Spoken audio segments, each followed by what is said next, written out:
This is the story of Babatunde Francis Aini, a Nigerian man whose cyber fraud scheme devastated over 400 families across the United States. But how did he do it? And what led to his eventual downfall? Let's uncover the $20 million scam that shook America. On November 7, 2024, Aini was sentenced to 10 years in federal prison by a U.S. court. This 33-year-old orchestrated a massive business email compromise (BC) scheme targeting the U.S. real estate market. His victims? Over 400 individuals, with 231 of them suffering irreversible financial losses, totaling nearly $20 million. Here's how the scam unfolded.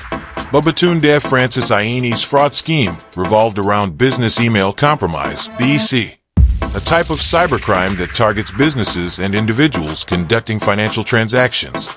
Aini specifically exploited the U.S. real estate market, a sector where large sums of money are frequently transferred electronically. Aini and his co-conspirators focused on real estate professionals, such as title companies, real estate agents, and attorneys. These professionals often handle transactions involving significant amounts of money, making them ideal targets.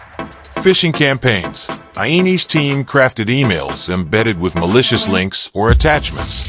These emails were designed to appear legitimate, often mimicking trusted sources or clients. Execution. When a victim clicked the malicious link or attachment, they were directed to a fake login page resembling their email provider. Unsuspecting victims would then input their login credentials, which were captured by Aini's network. Once Aini obtained the email credentials of employees at a targeted company, he and his team would log into the email accounts and monitor their activity. They specifically looked for transactions where buyers were about to wire money for real estate purchases. The fraudsters carefully watched email communications for opportunities to divert funds. Using the compromised email accounts, they sent emails to buyers that appeared to be from legitimate sources. These emails included fraudulent wiring instructions, directing the buyer to send funds to accounts controlled by the criminals instead of the legitimate recipients. The stolen funds were deposited into accounts tied to Aini and his co-conspirators.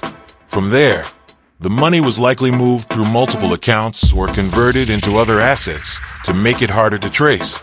Aini's operation impacted over 400 victims across the United States, but 231 of them suffered irreversible financial losses, totaling nearly $19.6 million.